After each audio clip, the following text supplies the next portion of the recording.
Shalom Uracha, on va parler de la paracha de Chaye Sarah. C'est la 5e paracha de la Torah.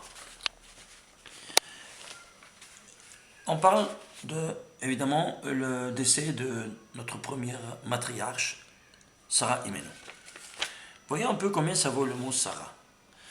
Le mot Sarah, avec la gematria des lettres, des voyelles et des tagim, ça sort 555. C'est quoi 555? C'est 5 fois 113.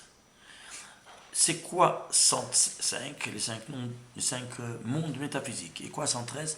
Ça fait allusion au 113e nombre premier, qui est 613. C'est-à-dire quoi?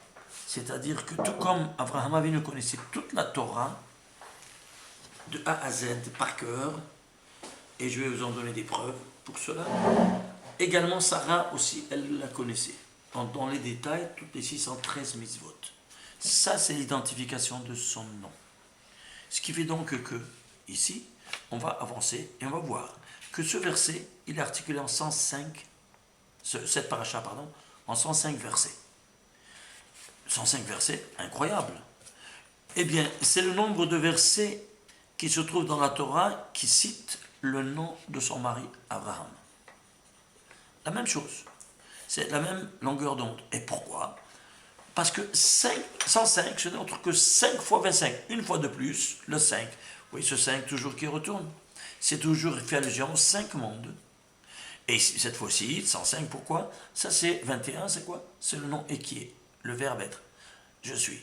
Et il se trouve, c'est-à-dire quoi? Dans tous les 5 mondes, puisque on a les 5 degrés d'âme dont on dispose, Nefesh, Shura, Neshama, Haya, Yahida.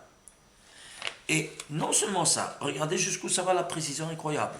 Si vous prenez toute la paracha de Chaye Sarah, il y a 5314 lettres. Parmi les 5314 lettres, le Shin se trouve cité 258 fois, le Resh du mot Sarah 340 fois, et le Hei de Sarah 452 fois. Le total, c'est quoi? Le total, ça te fait combien? Ça te fait, vous voyez ici, 1050. C'est quoi 1050? C'est 50 fois 21. C'est-à-dire ici, c'est 5 fois 21. Hein. Vous voyez ça? Ici, 5 fois 21. Ici, c'est 10 fois plus. 50 fois 21. Pourquoi? Parce qu'on parle des lettres. Ici, on parle des versets. C'est une dimension macro. Et ici, c'est une dimension micro. C'est la même longueur d'onde, toujours. Et qu'est-ce qu'il vient nous dire ici, les 50? 50, les 50 charrés de Gdusha qu'elle a atteintes. À la fin de la vie, la personne arrive à la 50e porte de la Gdusha. 49 au maximum, on peut les avoir ici, jamais la 50e porte de sainteté. Ce qui fait donc qu'on l'a, et la voilà, 50 fois 21. Elle s'est trouvée de son créateur.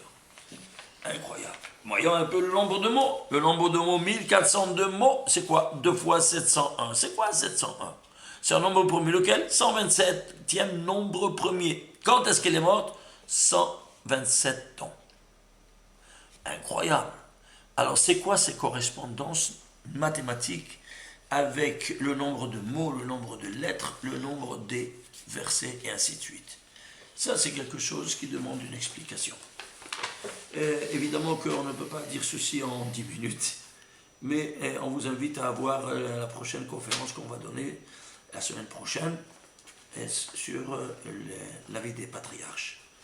Ce que je peux vous donner ici, un petit exemple de comment la Torah nous parle. Je vais prendre ici un verset de la paracha qui nous dit que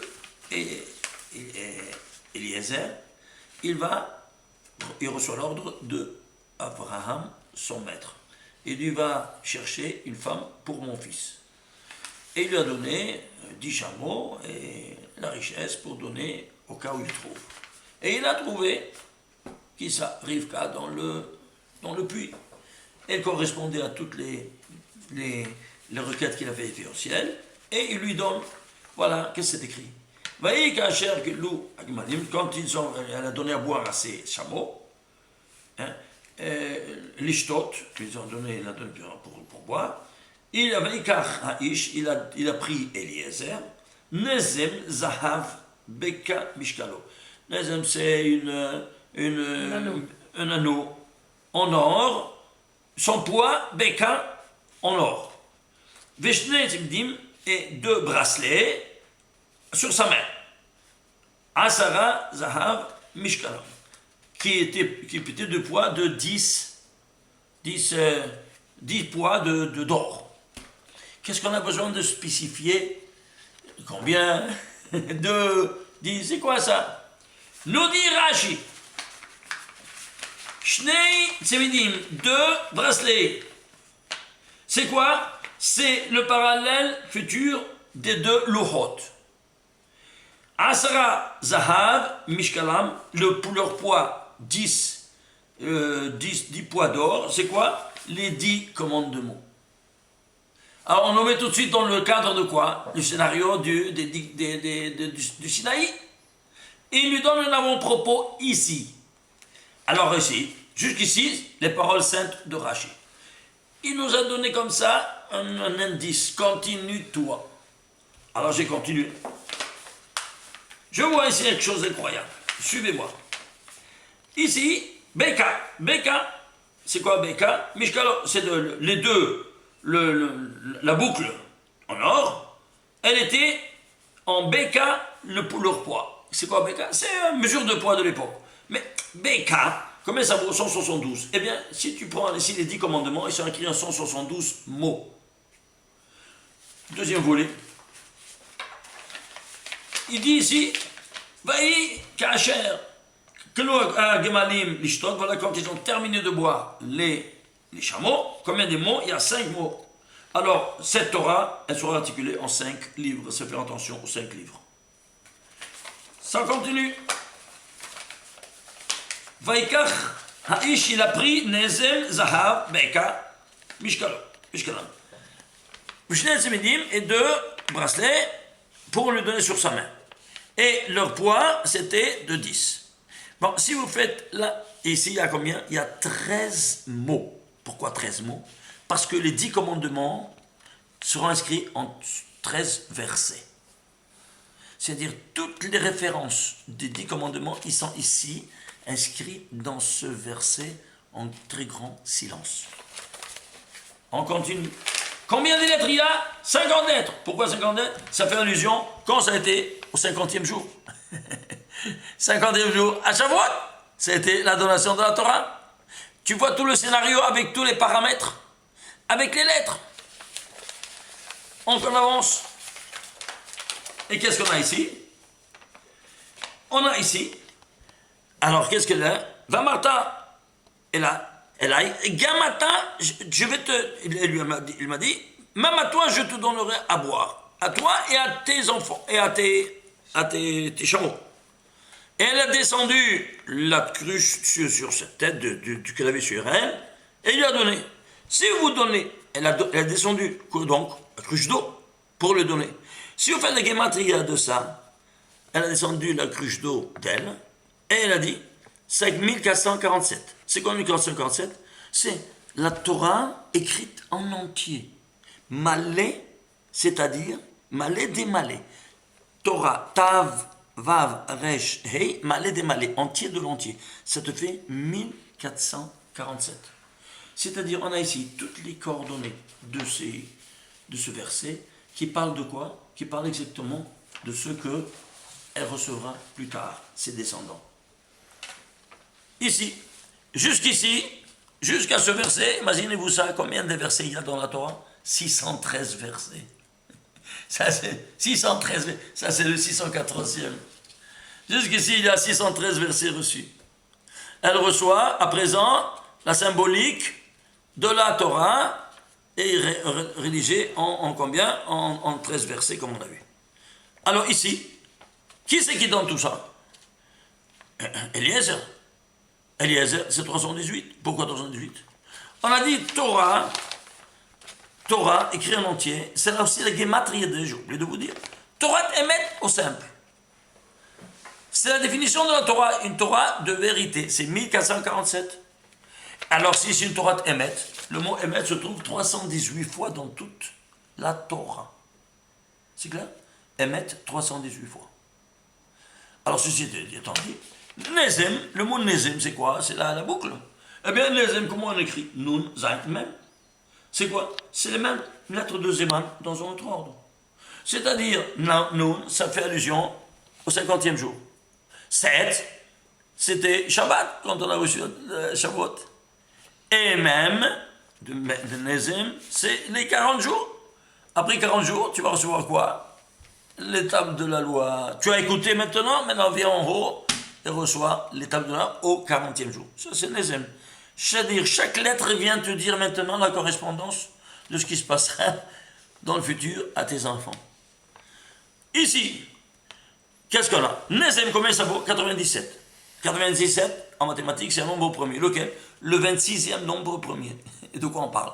Qui c'est qui a parlé? Le créateur, 26. Ici, il est exprimé en nombre premier par le Nezem qui correspond à tous ces coordonnées-là reçus par le créateur. Incroyable, hein? Voilà, monstre. Et si on prend la gématrie de tous les 26 nombres premiers, sigma de 1 à 97, ça te fait 1061. C'est quoi? La gématrie de Veipach, Pav Nishmat Raim, il y a un souffle de vie. À partir de ce moment que la personne vit. Tout comme à partir de ce moment que la personne vit, effectivement, à partir du moment que Am Israël a reçu la Torah, que vraiment elle est devenue une nation qui est en train de vivre sa vie nationale avec son Créateur. Alors, ici on a reçu quoi? On Malchut Shamaim en ce moment-là, dans le mont Sinaï. Oui. Comment on reçoit On Malchut Shamaim? Eh bien, les initiales te le disent en disant le Shema. Alors, si tu dis Shema Israël Hashem Elokeinu Shem Echad, ça fait 1118. Si tu écris Rivka qui a donné l'eau, qui c'est tout ça, Rivka en entier, Resh, Bet, Kouf, Hei, 1118. Et pourquoi? Parce qu'on reçoit l'On Malchut Shamaim. Et elle, qu'est-ce qu'elle reçoit? Elle reçoit ce que recevront ses enfants dans quelques centaines d'années plus tard. Et ici, on termine, car ici, depuis ce verset jusqu'à Anochi, il y a 1441 versets. C'est quoi 1441 versets? C'est 11 fois 131. Et c'est quoi 131? C'est l'ange de la mort. Qui le fait fuir, quoi? Les Ketoret. Ici, on a reçu la Torah, et la Torah est comparable au Ketoret, quand tu étudies et tu la pratiques. Et c'est ça qui fait fuir l'ange de la mort. À partir de ce verset jusqu'à ce Anochi, 1441 versets. 11 fois 131. Incroyable. Et on termine. Tout le verset, combien il vaut maintenant? Tout ce verset fabuleux qu'on vient de voir. 4859. C'est quoi 4859? C'est 43 fois 113. 113, on a vu que c'est le 613e nombre premier. Et donc, de nouveau, on parle de ça. Tout le verset, c'est toutes les valeurs numériques. Maintenant, Gématrie en parle. Ok? Et c'est quoi 43? Le 43. Vous savez, ce verset-là, je parle du 24e chapitre, 22e verset. C'est clair? De Bereshit. Allez voir, et ça correspond à 4859. C'est quoi 43? 43, c'est le paramètre de la délivrance. Comme vous savez, au bout de 430 ans, on était délivré d'Égypte. Amassé c'est 430, ici c'est 43, mais c'est simple. Parce qu'il y a une délivrance micro-individuelle et une délivrance macro-nationale. La délivrance micro-individuelle, c'est quoi? Quand le fœtus il sort de la mère. Il y a une délivrance ou pas? On parle proprement dit de délivrance. Ah oui, parce qu'il était prisonnier. Alors, quand est-ce qu'il va être délivré? Alors, la médecine nous dit que de la 38e semaine à la 42e semaine au maximum. Deadline, après quoi? À la 43e semaine, les os amniotiques se transforment en venin et ils sont dangereux pour le gosse comme pour la mère. Alors, il s'impose immédiatement une opération chirurgicale, une césarienne, qui libère le gosse. Quand le premier jour de la 43e semaine, ceci au niveau micro-individuel, c'est en dizaines. Ceci au niveau macro-national, en centaines. Ceci au niveau micro-individuel, en semaines. Ceci au niveau macro-national, en années. Alors le cas 43, c'est le paramètre de la délivrance. Peut-être ils sont chanceux, c'est barbu, peut-être ça colle. Allons prendre, voyons un peu d'autres correspondances. Nous, on sera libérés de la prisonnier de la poussière de la terre à la résurrection des morts. Eh bien, grâce à quoi? Eh bien, grâce à Onnos, qu'il est impérissable. À partir de cet os, il y aura la résurrection des morts, qui s'appelle le Luz. Combien c'est Luz? Lamed Vav Zaim 43. On a été tous témoins à notre génération. Quand a été libéré le Kotel, la Kever Rachel, Shrem, tous ces endroits sacrés, Hebron, c'est la guerre des 6 jours. Ouais. Et quand ça a été le jour de la délivrance du Code ça a été au 43e jour de l'Omer. Et l'Omer se compte par une autre délivrance qui est macro-nationale de 430 ans. 430 ans plus 43, c'est maintenant notre génération, tout se libère. C'est le jeu du hasard, dites-moi vous? Non. Alors c'est quoi? 43, c'est le paramètre de la délivrance. C'est pour ça que ici, on nous l'indique par la gématrie de tout ce verset, qui n'est autre que 4859, qui est 43 fois 113. 43, le paramètre de délivrance, 113, ça fait allusion à quoi? Au nombre premier qui est 613, qu'on nous recevrons plus tard, les 613 mitzvot. Le tout dit en 50 lettres, en 13 mots. Il y a d'autres choses à vous dire, mais on vous laisse pour la semaine prochaine, on se revoit. Shabbat, shalom.